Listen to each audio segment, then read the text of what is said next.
কৃষ্ণ কান্ত নম পাপং সৎকর্মং পাপন্ন পাপসম্ভব হরে জয়ী কামে জয় করি গোপিকারা সমণ্ডল জয় যুক্ত হরি বরিকাশ্রমবাসী বেশ তপধন তাহার নন্দন সুখ কহেন বচন শুনো রাজা ব্রহ্মাণ্ডের নাথ ভগবান অঙ্গীকৃত রাত্রি তবে দেখি বিদ্যমান শরদ মল্লিকা শুভ্র প্রফুল্ল নিশায় মোহিত করিতে কৃষ্ণ ব্রজ গোপিকায় রাস রসে বিবরিতে মদন মোহন শিরাস মণ্ডলে কৃষ্ণ কয় সেই নিজ যোগ মায়া করিল আশ্রয় চিরদিন পরে ক্লান্ত আইলে যেমন প্রিয় মুখে করে মুখে কুসুমলে পান তেমতি যখন কৃষ্ণ সন্তোষ কারণে সুধা করে সুখ কর প্রসারণে পূর্ব দিগঙ্গনা মুখে অরুণ রঞ্জনে পরিবারে বিরহীন তব নিবারণে উদয় হইল শশী গগন মণ্ডলে কীর্তার্থ মানিয়া মনে অতি কৌতূহলে নব সুকমলে প্রায় অরুণ কিরণ কমলারে মুখে আভা সমান বরণ অখণ্ড কুমুদ বন্ধু উদিত হইল দেখি গোবিন্দের মনে উল্লাসে বাড়িল শশী শীত কিরণে শোভিত বৃন্দাবন দেখি রমাপতি হৃষ্ট মনেতে তখন ব্রজঙ্গনা মনোহনে হরণ করিতে করিলেন সুসঙ্গীত বাসির রবেতে কাম কলা বাড়ায় কৃষ্ণের সুসঙ্গীত শুনি ব্রজঙ্গনা গান হইল চমকিত যথায় গোপিকা কান্ত নিকুঞ্জ কাননে তথায় উপনীত হয় উল্লাসিত মনে সপ্তরীর আগমন দ্বিগুণ ভাবিয়া পরস্পরে সজ্জা করে সবে লুকাইয়া কৃষ্ণ আকর্ষিত চিত্ত যত কয়া বলা শত রগমনা হতাহে চঞ্চল কুন্তলা মনের উৎসবে কত ব্রজের রমণী ফেলিয়া দহন কার্য চলিল অমনি কেহ বা করিতেছিল দুগ্ধ আবর্ধন রাখিয়া চুলির মধ্যে করিল গমন অপরে গোপিকা চলিলেন সেইখানে নিষ্পন্ন যাবকয়ান্ন রাখিত তসনে কেহ বা কৃষ্ণতে মনে নিবিষ্ট করিয়া পরিবেশনিক কর্মে বিবরত হইয়া শিশির আধারে পয়া ধরে দিতেছিল না হইতে দীপ্তি তার তেজিয়া চলিল ছিল পতির সেবন কেহ বা প্রবৃত্ত ছিল করিতে ভোজন সংকট সঙ্গীত শুনি গোপিকা সকলে উপনীতা হইলেন শিরস মণ্ডলে কোন ব্রজ কন্যা দিব্য গুরুচন্দন করিতেছিলেন অঙ্গে যতের লেপন কেহে বা আসক্ত চিত্ত শরীর মার্জনে কাজলে উজ্জ্বল কেহ করিছে নয়নে এক অঙ্গ অভরণ অন্য অঙ্গে পরিবারে বস্ত্র কেহ করিয়া উত্তরীয় পরিধান করি কোন নারী চলিল কৃষ্ণের কাছে গোপিকা সুন্দরী মনে মনে কৃষ্ণ রূপী করিয়া ভাবনা কৃষ্ণ সন্নিধানে উপনীত ব্রজঙ্গনা কৃষ্ণ আকর্ষিত চিত্ত হইয়া বিহলা তেজ গুরুজন ভয়ে যত কুলবালা পিতা মাতা সুহৃদ পতির নিবারণে হেলা করি গেল সবে কৃষ্ণ দর্শনে কোনে পথি বলে ধরি রাখিল মন্দিরে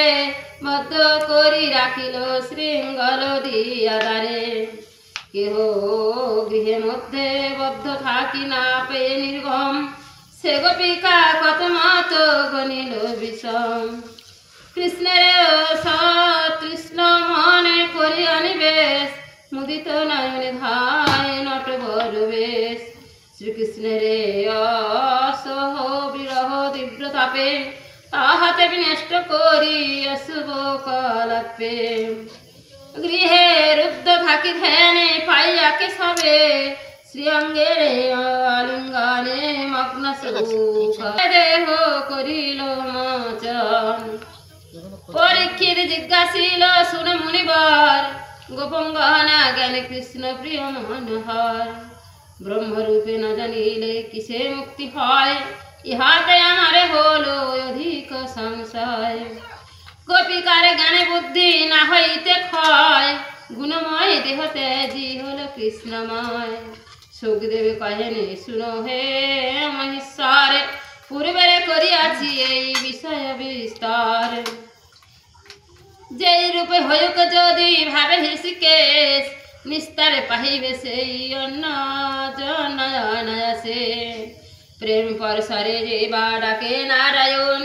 কি আছে বিচিত্র হতে মুক্তির ভাজন গুণের নিয়ম কর্তা যিনি ভগবান যাহার দয়ায় নাহি হয় পরিমাণ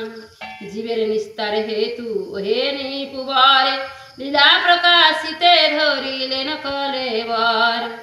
কাম ক্রোধ ভয়েতে শ্রীকৃষ্ণ যেই যান মনেতে নিবেশ করি ভাবে অনুক্ষণ প্রেম পুরুষার কিংবা সজন বলিয়া ভাবেন সর্বদা চিত্তে ভক্তি প্রকাশিয়া যে কোন প্রকার চিন্তি হয় কৃষ্ণময় হইবে সে মুক্ত ইতে নাহিক সংশয় না কর আশ্চর্য বোধে হে নরবরে পরম পুরুষ কৃষ্ণ জগত ভিতর ত্রিলোকের নাথ কৃষ্ণ যোগীন্দ্রের প্রতি যাহার মায়াতে মুগ্ধ স্বয়ং পশুপতি পূর্বের প্রস্তাবে করো হে শ্রবণ কৃষ্ণের নিকটে উপনীত গোপীগণ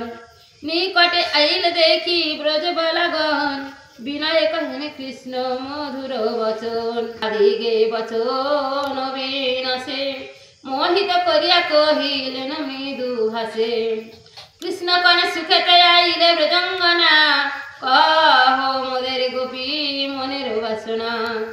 করিব পূরণে আমি মন কৌতূহলে কেরে উপস্থিতি কোন বিপদ গোকুলে কি কারণে গহন কাননে আগমন কহ বিস্তারে আমি করিব শ্রবণ লজ্জিতা হইয়া গোপী না দিল উত্তরে কহেন গোবিন্দ পুনর্বার মৃদুস্বর এই তো রজনী ঘোরে অতি ভয়ঙ্কর কাননে হিংস্র পশু ভ্রমিছে বিস্তর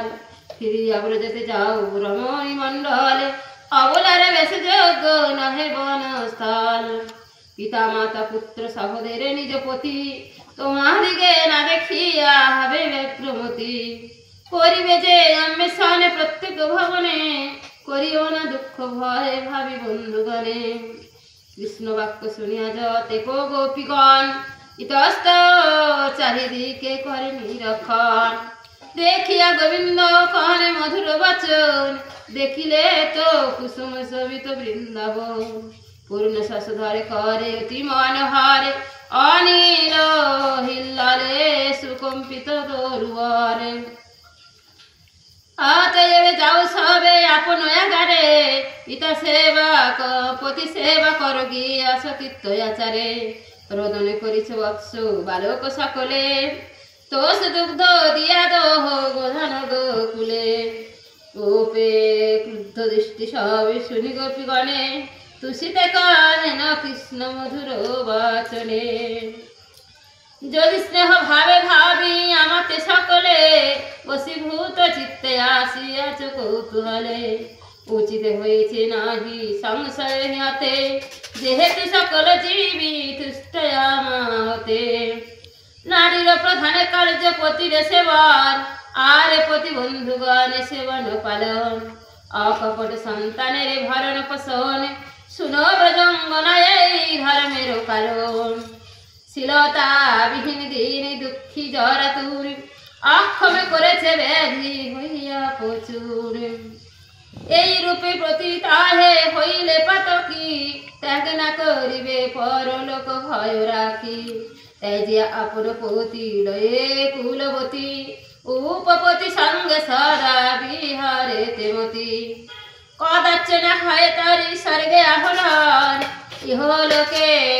অপকীর্তি গায়ে সর্বজন অতি তুচ্ছ ক্লেশ কর নাহি কিছু হয় করিবে করম যাহা শাস্ত্রের নির্ণয় শ্রবণে কীর্তনে ধ্যানে দর্শনে যেমতি উপদে ভকতি নহে নিকটে তেমতি মম সন্নিধানে শুন গোপঙ্গণগণ অতএব যাও ফিরে আপন ভবন সুখে ক্ষণে রূপ কপট করিয়া